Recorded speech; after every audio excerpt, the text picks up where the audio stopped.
I've negotiated million-dollar contracts without blinking.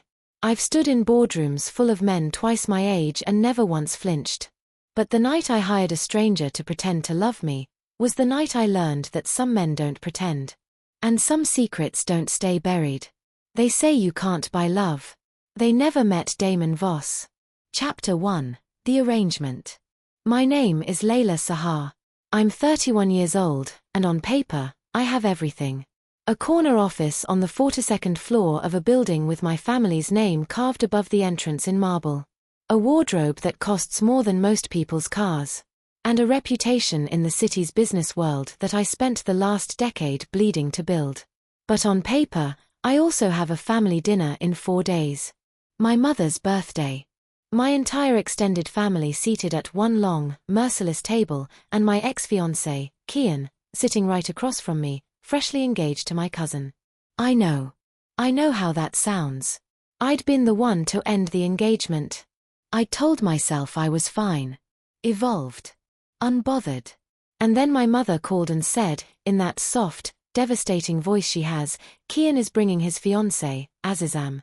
Will you be coming alone again this year? Again. That one word. Like a splinter under my thumbnail. I called my best friend Doria the moment I hung up. Layla, I need a boyfriend. For one night. 4 days from now. Doria, are you drunk? Layla, entirely sober. Which is worse? Doria, Layla, you can't hire someone. Layla, I'm not hiring someone off the street. I need someone convincing. Someone who can hold a conversation, wear a suit correctly, and not embarrass me in front of 40 members of my family. Doria, that's oddly specific. Layla, I have oddly specific needs. Doria went quiet for a moment. Then, and I should have recognized this pause, because it always preceded her worst ideas, she said. Doria, I know someone. She said his name like it was a secret she wasn't sure she should share. Doria, his name is Damon. Damon Voss. His. Layla, his what? Doria, he's very good at being whatever a room needs him to be. I should have asked more questions. I should have asked why Doria knew a man like that, what world she'd moved through to cross paths with someone described that way.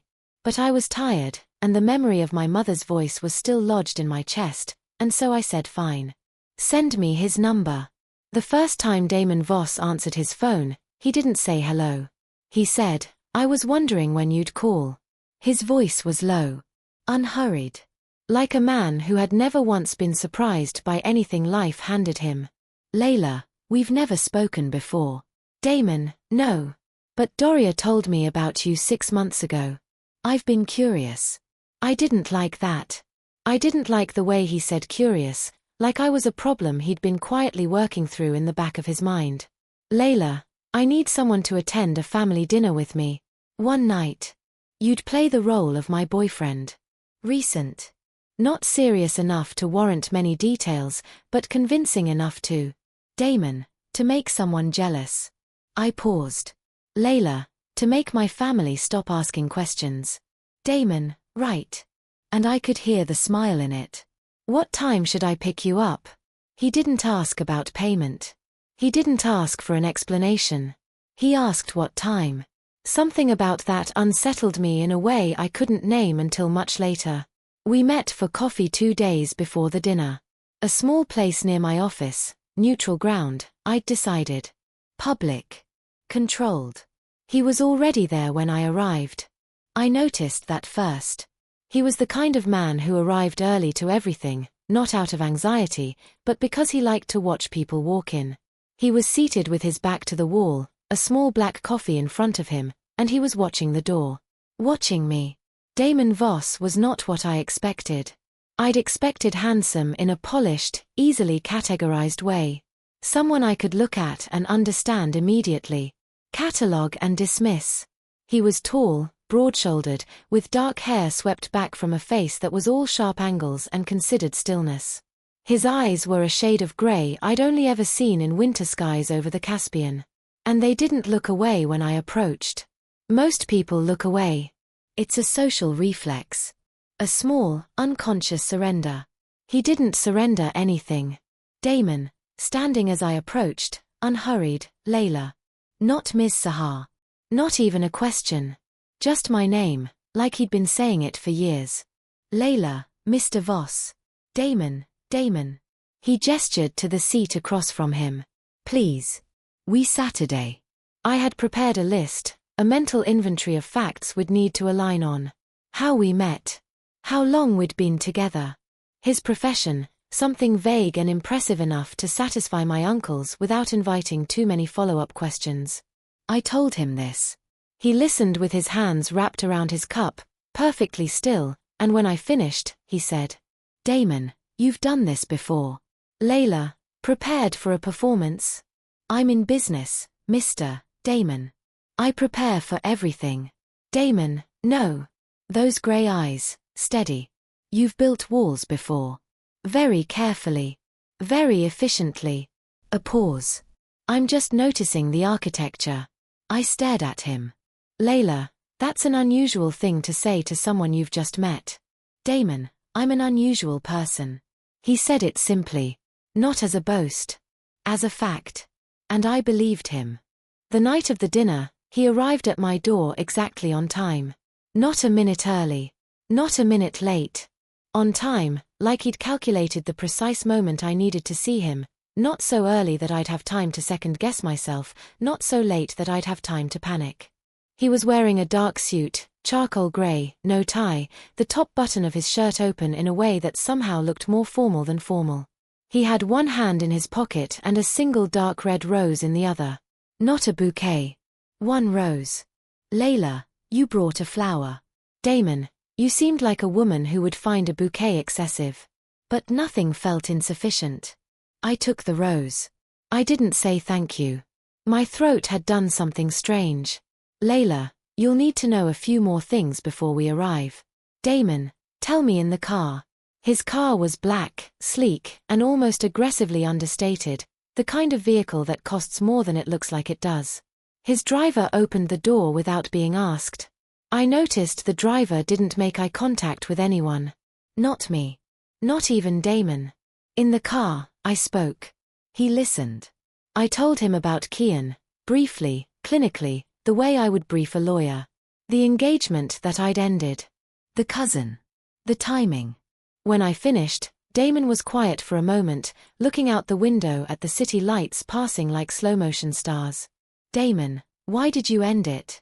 Layla, that's not relevant to. Damon, it is. If I'm going to convince 40 people I'm in love with you, I need to understand what you closed yourself off from. What you decided wasn't safe. The word landed strangely. Safe. Layla, Kian was predictable. Comfortable. I didn't feel. I stopped. Damon, what? Layla, anything. I didn't feel anything that scared me. And I thought that was good. I thought that was what I wanted. A beat. I was wrong. He turned from the window then. Looked at me in that direct, unhurried way of his. Damon, you ended a safe relationship because it didn't frighten you. Layla, when you say it like that, it sounds irrational. Damon, no. It sounds honest. My family home was lit up like a lantern when we arrived. I could hear music, voices, the particular orchestral chaos of a Sahar family gathering, 40-something people who loved each other fiercely and expressed it primarily through interrogation. At the door, Damon did something I didn't anticipate. He reached over and took my hand. Not performatively. Not the way someone grabs your hand when they're about to drag you somewhere. He simply slid his fingers through mine like it was the most natural thing in the world, and held on. Warm. Steady. Real. Layla, I'd told myself this would be a performance. That I would watch it from behind my eyes like a play I'd written, controlled and distant. That nothing about the night would touch me. I was already wrong. Inside, my mother found us within 30 seconds. She has a sixth sense for new men in her home. Mother, taking Damon's hands in both of hers, looking up at him with an expression that was equal parts warmth and surgical assessment. So, you are the man my daughter has been hiding. Damon, smiling, and it was remarkable, that smile, slow and genuine and directed entirely at her. She hasn't been hiding me. She's been protecting me. I'm not sure I was ready for all of this. He gestured at the room with a kind of amused warmth. She was right to wait. My mother laughed. Actually laughed. I had not heard my mother laugh like that at a man I'd brought home since I was 23. Layla, he was extraordinary at it. That was the thing I hadn't prepared for, not just that he was convincing, but that he was effortless. He moved through my family like water finding its level, asking my uncles the exact right questions about their work, listening to my grandmother's stories with an attention that seemed entirely genuine, remembering names and details with a precision that should have been impossible. And every few minutes, without fail, he would find me across the room. Not dramatically. Not with some sweeping romantic gesture. He would just look at me. Briefly. Like checking that I was still there. Like I was something he was keeping safe. The moment I'd been dreading came an hour in. Kian and his fiancée, Nasreen, my cousin, who I loved and had forgiven and still sometimes couldn't look at directly, found us near the garden doors. Kian, I don't think we've been introduced. Kian Morodi. Damon Voss. There was a pause. Kian's smile didn't change, but his eyes did. Kan, Voss. Why do I know that name? Damon, I couldn't say. But I saw it then. A flicker. Something in Damon's jaw, the faintest tightening, gone before it fully arrived. And Kian, who I knew well enough to read, had gone very slightly still. Layla, I filed it away. The way you notice a crack in a wall and tell yourself it's nothing, even as a small, quiet part of you starts calculating the structural damage. Later, on the terrace, I found Damon standing alone with a glass of wine, looking out at the garden. The party noise was muffled behind the glass doors. Out here, it was cool and still. Layla, you're good at this. Damon, parties? Layla, disappearing. Being alone in a crowded room. He looked at me sideways. Damon, you noticed that. Layla, I notice most things. Damon, yes. I've observed that about you. We stood in the quiet for a moment.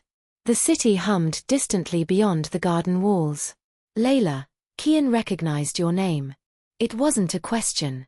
The pause that followed was half a second too long. Damon, some people do. Layla, why?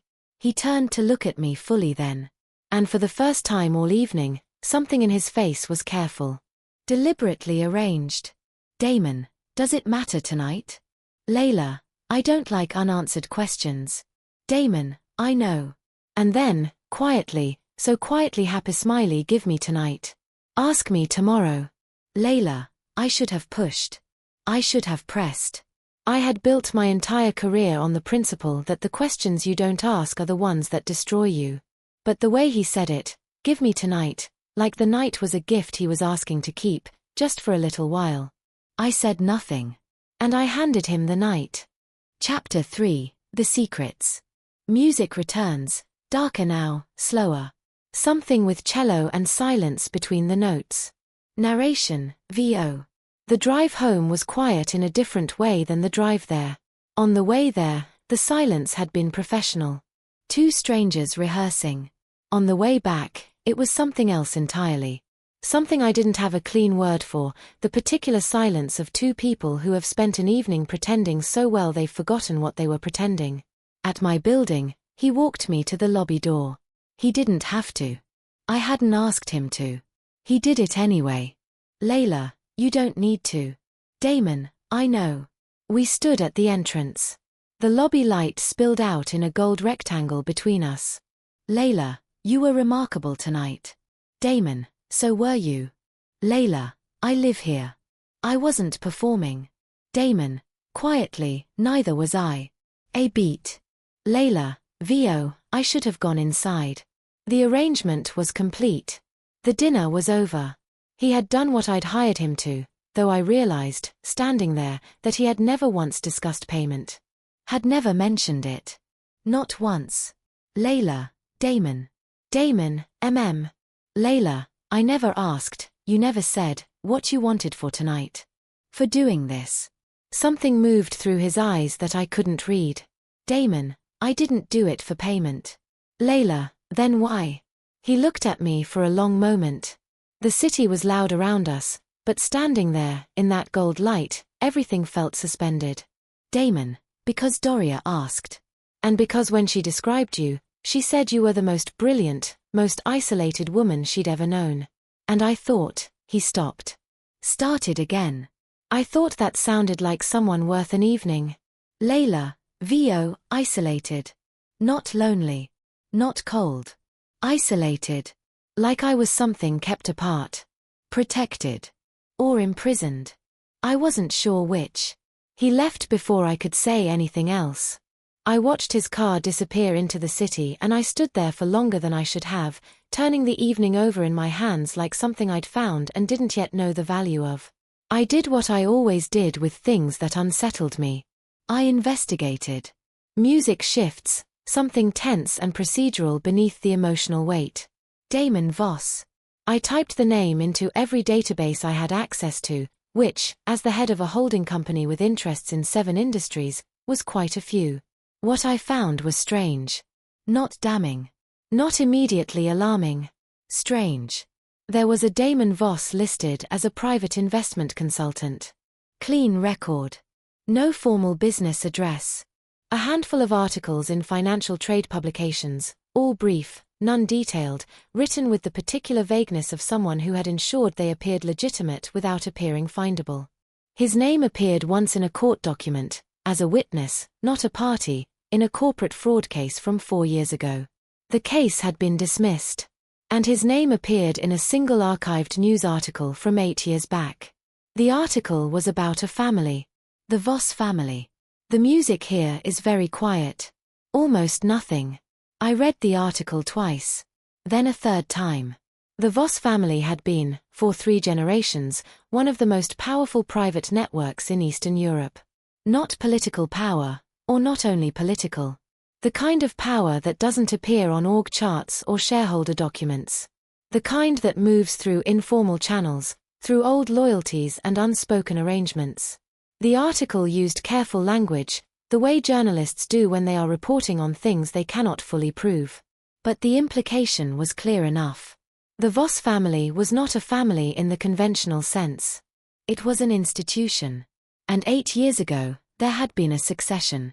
The previous head of the family had died, accident, the article said, though the word accident was followed by a conspicuous absence of detail. And the eldest son had taken over. There was no photograph. There was only a name. Damon Voss. A long pause in the narration. Rain sounds return. Layla, VO, I sat with that for a very long time. I thought about his car, sleek and understated in the way only people with real power bother with. I thought about his driver, who never made eye contact. I thought about the way a room had shifted, subtly, when he walked through it, not because he was loud or demanding, but because some rooms know, the way animals know, when something apex has entered. I thought about Kian's face when he heard the last name. Voss. Why do I know that name? I thought about a man who could have asked for anything for his time that night, money, a favor, access to my network, and had asked for nothing. I thought about the way he'd said, "Give me tonight." And then my phone rang. It was him. Layla, answering, voice even, "It's past midnight." Damon, I know. Are you awake? Layla, I'm awake. Damon, you've been researching me. It wasn't a question. A beat. Layla, how do you know that? Damon, because you're the kind of woman who researches everything. And because if I were you, I would have started the moment I got home. A pause. What did you find? Layla, enough to have questions. Damon, ask them. Layla, not over the phone. A silence. Then. Damon, coffee. Tomorrow morning. The same place. Layla, I'll be there at 8. Damon, I'll be there at 7:50. He hung up first. I sat in my apartment, the city glittering below me, and understood for the first time that I had walked into something much larger than a dinner party. And the most frightening thing, the thing I couldn't quite silence, was that I wasn't afraid. I was awake in a way I hadn't been in years. Narration, VO. He was already there when I arrived. Of course he was. Back to the wall. Coffee in front of him. Watching the door. Watching me. I sat down without ceremony. He didn't offer pleasantries. We had moved past pleasantries. Layla, the article said your father died 8 years ago. Damon, yes. Layla, and you took over. Damon, yes. Layla, took over what, exactly? He looked at me for a long moment. Not evasively. Not calculating. The look of a man deciding not whether to tell the truth, but how much of it the moment could hold. Damon, my family has interests across 6 countries. Private investments. Security infrastructure. Old agreements with very old institutions. He paused. We are not a criminal organization. That distinction matters to me, and I would ask you to hold it carefully. Layla, but you're not entirely. Damon, legal? The world isn't entirely legal, Layla. But we operate by a code. We have always operated by a code. Layla, a code. I let the word sit there between us. What kind of code? Damon, the kind that says you do not harm people who have not chosen to enter the arena.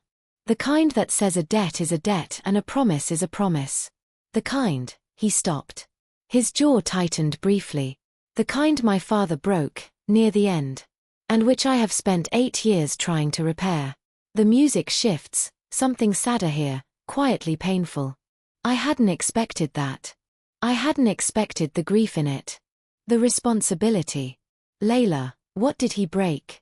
Damon, quietly, he made arrangements that cost innocent people very much.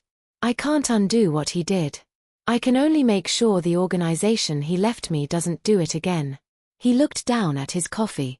For the first time since I'd met him, he looked tired. Not physically. Something older than that. Layla, why did you come to the dinner? Damon, looking up, I told you.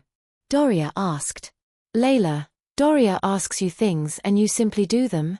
Damon, Doria's family owes mine a debt. An old one. A good one. She came through something difficult, years ago, and we helped. He tilted his head slightly. She asked me to help you. I said yes. Layla, and the rest of it? The things you said. The way you, I stopped. Regrouped. You weren't performing. Damon, no. Layla, then what were you doing? He was quiet for a moment. The morning sounds of the cafe moved around us. Cups, voices, the hiss of the espresso machine, like a world that had no idea what was happening at this small table in the corner. Damon, I told you that Doria described you to me 6 months ago. Layla, yes. Damon, she said, she is the most extraordinary woman I have ever known, and she has decided that feeling things is dangerous, and I don't know how to reach her. He held my gaze. I know what it is to decide that feeling things is dangerous. I made that decision myself, a long time ago. And I know what it costs. My chest was doing something I didn't have a name for. Layla, VO, I had spent 10 years constructing a version of myself that could not be touched. Not out of cruelty or coldness, I want to be clear about that. Out of survival. Out of the particular self-preservation of a woman who had learned, early and painfully, that the more you want something, the more precisely it can be used against you. I had told myself this made me strong. Sitting across from Damon Voss in the grey morning light, I began to suspect it had only made me very, very careful. And that careful and safe were not the same thing. Layla, you're telling me you came into my life, into my family's home, because you recognized something in a woman you'd never met. Damon, I came into your life because Doria asked. I stayed, and there it was. Something unguarded. Something that had not been carefully arranged. I stayed because of you. Silence. Layla, Damon. Damon, Layla, you lead a dangerous life. Damon, yes. Layla, the kind that leaves marks on people near you. Damon, and he didn't look away. Yes. I won't lie to you about that. Layla, then why are you sitting here, in this cafe, looking at me like... Damon, like what? I couldn't finish the sentence. I tried. The words wouldn't come. Damon, quietly, after a moment, like you're the most important thing in a very complicated world. The music swells, briefly, achingly, then pulls back to almost silence. Layla, VO, there are moments in life that you will replay forever. Not the dramatic ones, not the victories or the disasters. The quiet ones. The ones where something shifts so subtly you almost miss it, and then you realize, that was the moment everything changed. That was my moment. I looked at this man, this dangerous, complicated, careful, grief-weighted man who had walked into my family home and held my hand like it was the most natural thing in the world, and I felt something I had not felt in a very long time. I felt frightened. Not of him. Of wanting something. Layla, I need time. Damon, I know. Layla, I need to think. I need to. Damon, Layla. His voice, gentle and certain. I'm not going anywhere. Layla, you don't know that. Damon, I know that I have spent 8 years cleaning up a legacy I didn't choose.